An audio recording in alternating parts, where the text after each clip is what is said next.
This is the Balanced Advisor Podcast with Dr. Travis Perry, helping financial advisors like you achieve balance in their lives. All right, everyone. Welcome to another episode of the Balanced Advisor Podcast. I'm your host, Dr. Perry, and I'm joined today with Diana Britton here on Zoom studio. Thanks, Diana, for being available to jump on. Yeah, thanks so much for having me. I'm honored. Yeah, just a quick background about Diana. She is the managing director of wealthmanagement.com, a trade publication for retail financial advisors. She's also, let me start over. Sure. Diana Britton is managing director of wealthmanagement.com, a trade publication for retail financial advisors. She's also the host of The Healthy Advisor, a podcast focused on advisors' personal well-being and healing.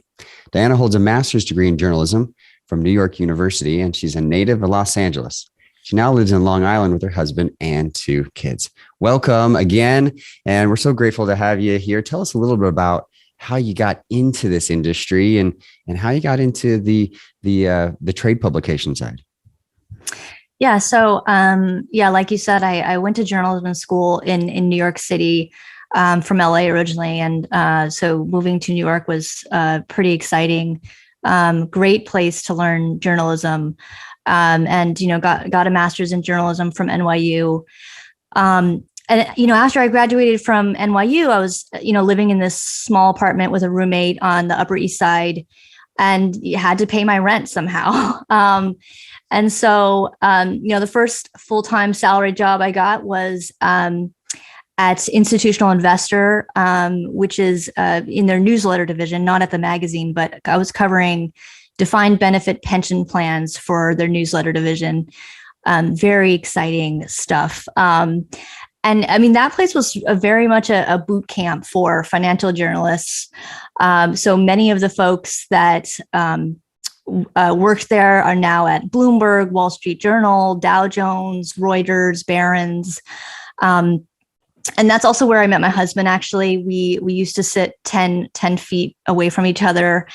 And so from there, I landed a job at what was then Registered Rep magazine, which, from my understanding, was sort of considered the Bible of the wirehouses.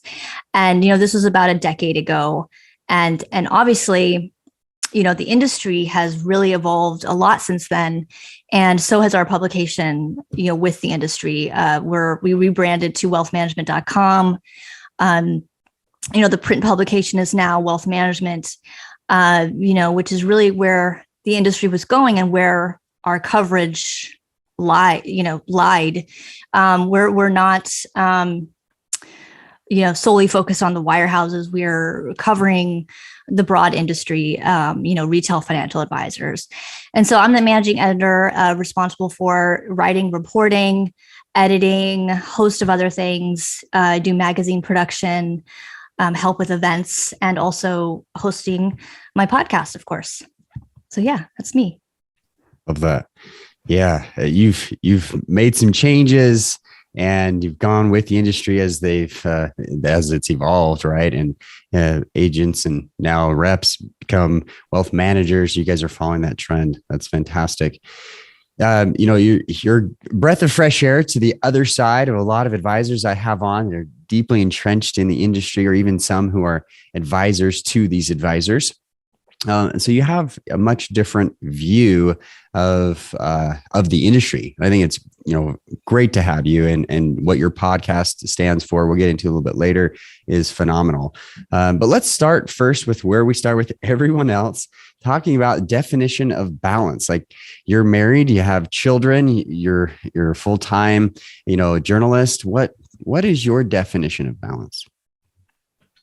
So to me, work-life balance means that, when you're away from the desk, you're off the clock.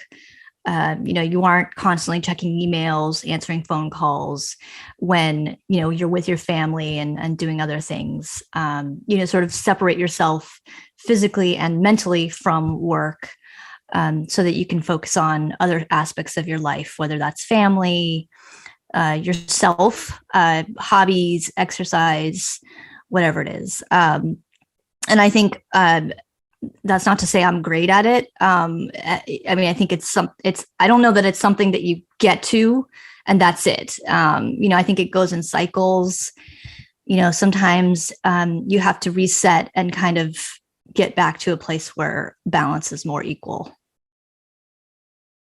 Yeah, I love that definition of it's the separation, right? There's a real struggle right now to be present, isn't there?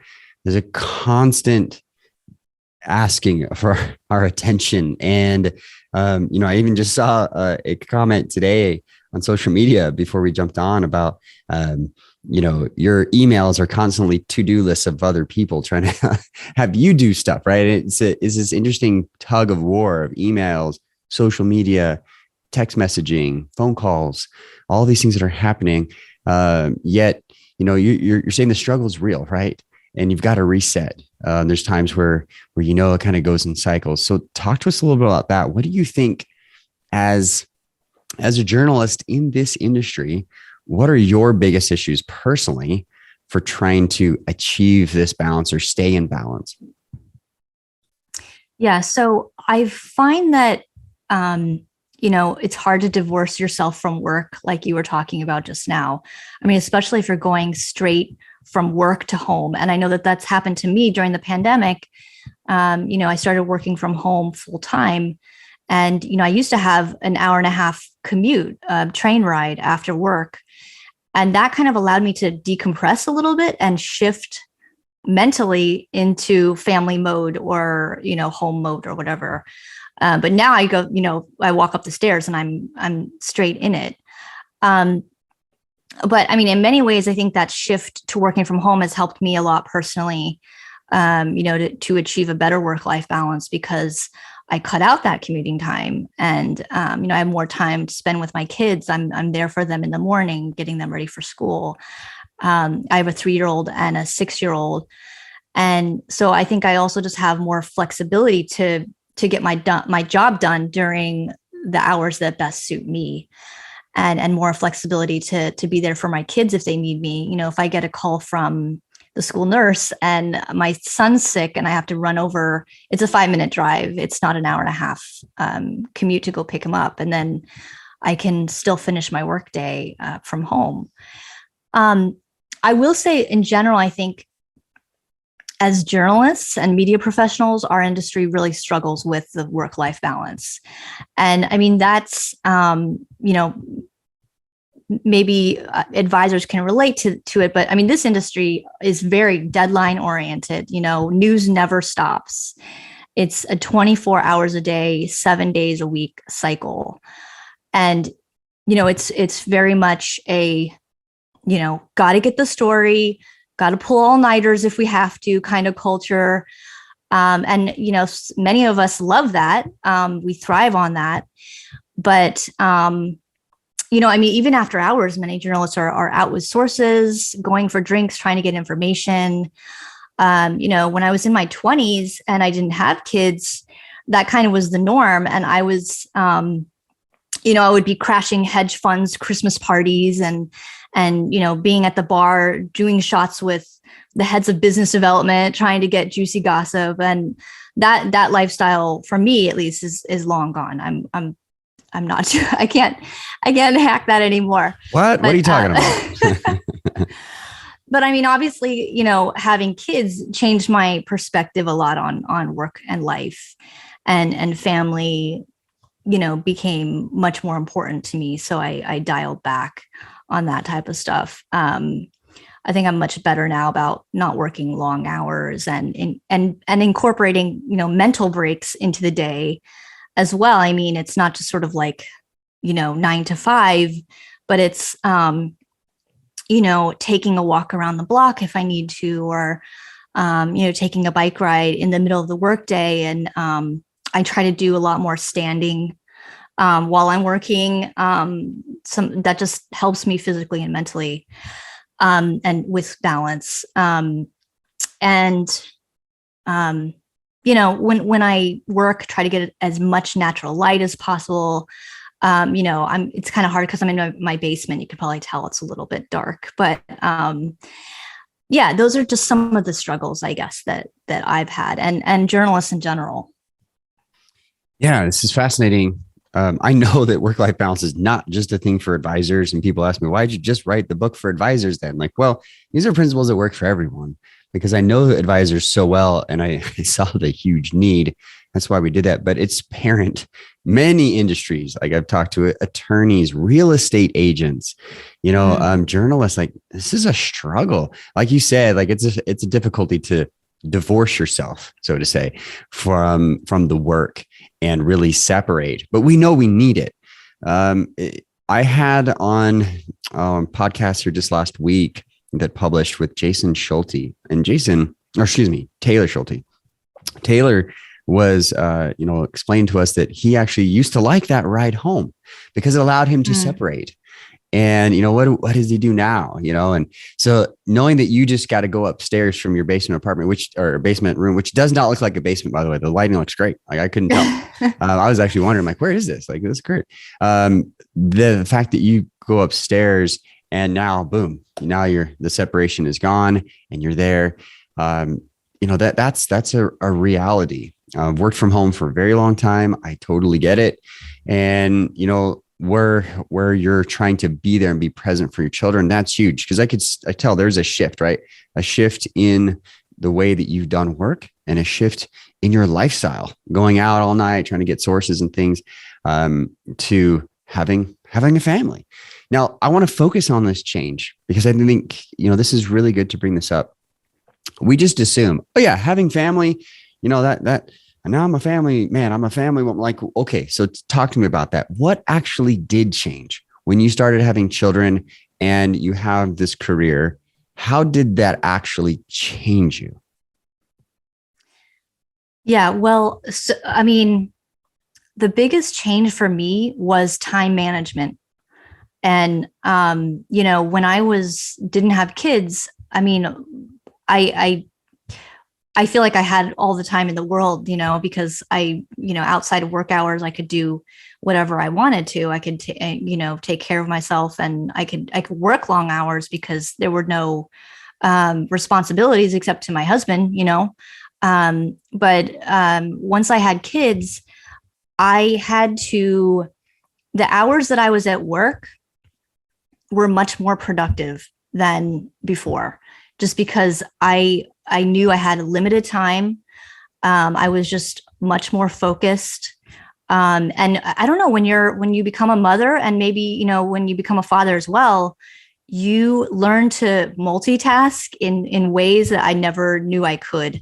And I really wanted to get the work done and be more focused and prioritize things at work, so that when I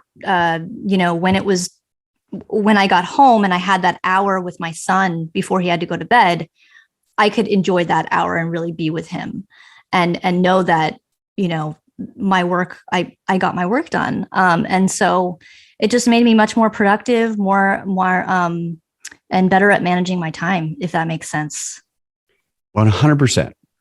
We've done over like 400 interviews for the book Achieving Balance. And what we found, there's several patterns in this, qualitative research we did. And one of the biggest things that keeps showing up is my family is my balance, or my wife is my balance. I had one, veteran of the industry, been in it for like 40 years, tell me, he's like, my wife is my balance. She helps me to stay balanced and keeps me balanced. And so I included that as the end part of the book, of having your spouse and your family help keep you accountable. And, there's an internal accountability that automatically, it's like, if you really want to spend time with your family, then you'll be more productive at work. I've also seen it the other way around, which, proves the point.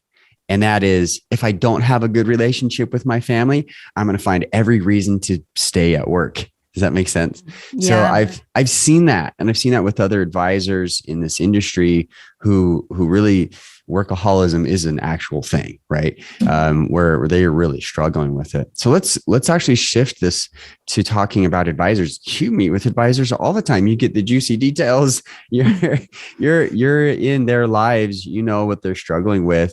Tell me a little bit about advisors. What do you see with advisors? What do you see as some of the biggest issue for them on achieving balance? Yeah, I think the biggest issue is three letters, AUM. Um, this industry is very focused on the numbers, how much assets you have, your productivity, how much you're contributing to the bottom line. And yeah, I don't know whose fault that is. I know a lot of big firms are focused on that. They have shareholders that they are accountable to. But this is a very stressful job. And I know you and I talked about that. It's a lot of advisors, especially at the beginning, they overwork themselves as they build up their book of business, as they try to get to a place of profitability. They actually call it the 500-day war, which is the first 500 days of building a book of business. I don't know if they still call it that, but that's they call it that for a reason, and that's always been a big mystery to me in this industry is how do advisors actually get people to hand over their money, their life savings in many cases? I mean, that is, to me, is just so difficult. It just seems like such a difficult thing to get. And a lot of them, even once they get to a place of profitability, they just keep working like that into their later years and, just sort of die at the desk, and I was, I've talked to succession planning experts in this industry, and they say that, the number one exit strategy in this industry is attrition and just sort of letting the practice die out. I don't know, it's interesting, but I think that that's also sort of a badge of honor for a lot of people and journalists as well. We like working really hard, working really long hours, especially New Yorkers in general. That's like the culture in New York City is,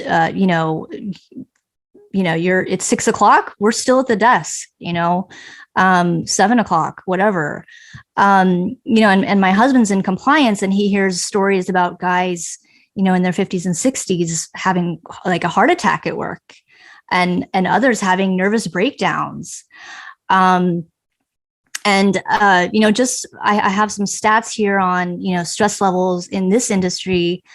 A FlexShare survey from 2018 found that advisor stress levels were 23% higher than national norms. And interestingly, for male advisors, it was even more pronounced. Their stress levels were 26% higher than national norm for men. Female advisors' stress was nearly 18% higher than the national norm for women. And some of the causes of stress that they cited were political and market uncertainty, regulatory changes, compliance concerns, and pressure on fees and margins.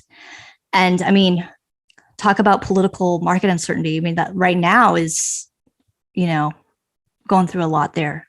So I can't, it's a stressful job. So those 100%. Are just some of the struggles I see. Yeah. Yeah.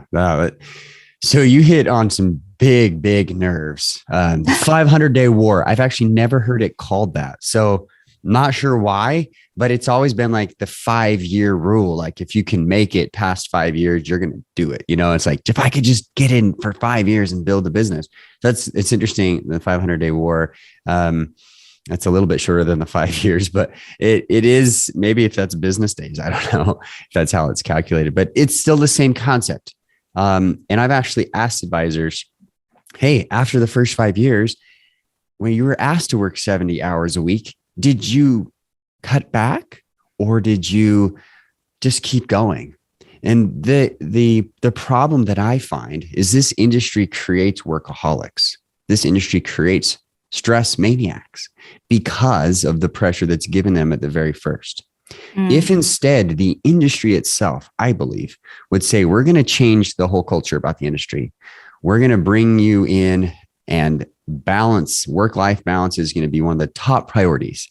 Now, I've seen firms do this and I'm starting to see a change. That's the good news, Diana. That's the good news. A lot of the old models, they're still running the same thing. A lot of, the insurance companies, And a lot of the stockbrokers, like they're still doing the 500-day war, Yes. but a lot of these small boutique firms, like that's the reason why they go independent. They're like, yeah, I'm out. And anybody that's read about my story, that's my thing. I was like, I'm done with big life insurance company. I want to do my own thing and run my own show and have the flexibility that I was promised. So this is a really, really big deal. And then you tie that with working and feeling the badge of honor, where I do believe that there is some, what do we say in the psychological world? Like this is self-esteem and self-worth issues right there. Don't you think? You think those are kind of related? Like, I'm going to do this and it's become my badge of honor. You see how those two maybe are working in harmony to create this stress and to create crazy work-life balance?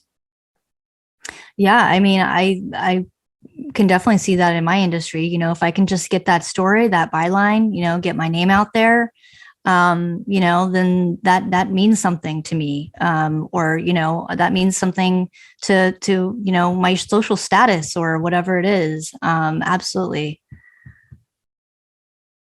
Yeah. And it's interesting that you also brought up the stress percentages.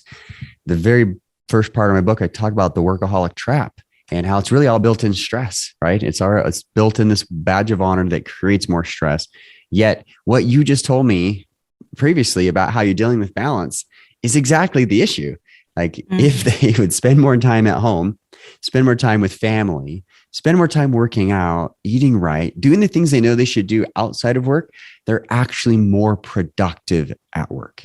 That's the crazy, mind-blowing thing that most advisors, once they realize, they can break out of the workaholic trap. They really can. So I appreciate you mentioning this.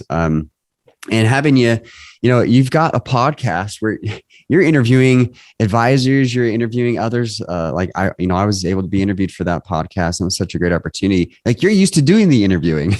So yeah. It's really fun to have you on and be able to, get your points about what's happening in the industry, and you have such a great pulse on it. Tell us about what you're trying to do with that podcast and related to stress. Yeah, absolutely. So, 2 years ago, I launched this podcast. It's called The Healthy Advisor. You can find it on all the, major podcast platforms. But, I launched it because I was looking out at the landscape of reporting in this market. And I just saw that there was a lot of practice management, how to do M&A, how to do business planning, marketing, prospecting. But there was not a lot about advisors' personal development.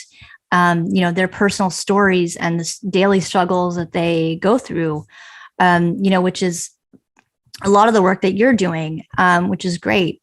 And, I think I started thinking about a piece that our publication wrote in 2010 called Sex, Drugs, and Financial Advisors.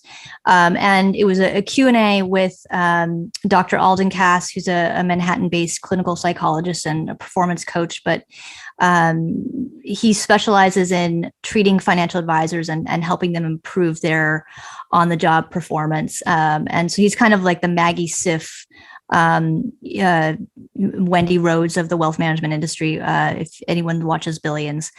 But he had, statistics about how stressful this job was. He's done research and how advisors are more prone to addiction, depression, obesity, and other things than folks in other professions. And I might have talked to you about this, but if you've ever watched Saturday Night Live over the years, you'll see that every time an advisor is portrayed, or a stockbroker, or a person in financial services, they're typically jumping out of a window, because they've lost money for their client or something, or the market's crashed. And I realize that's a, kind of a dramatic caricature, but there's some truth to that, right? It's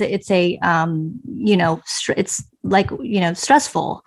And I just didn't see many journalists focused on that aspect. And so what I've found is, by having folks come on and open up about their struggles and the adversity that they've gone through, and talk about how they've come out the other side and found healing, that's really powerful.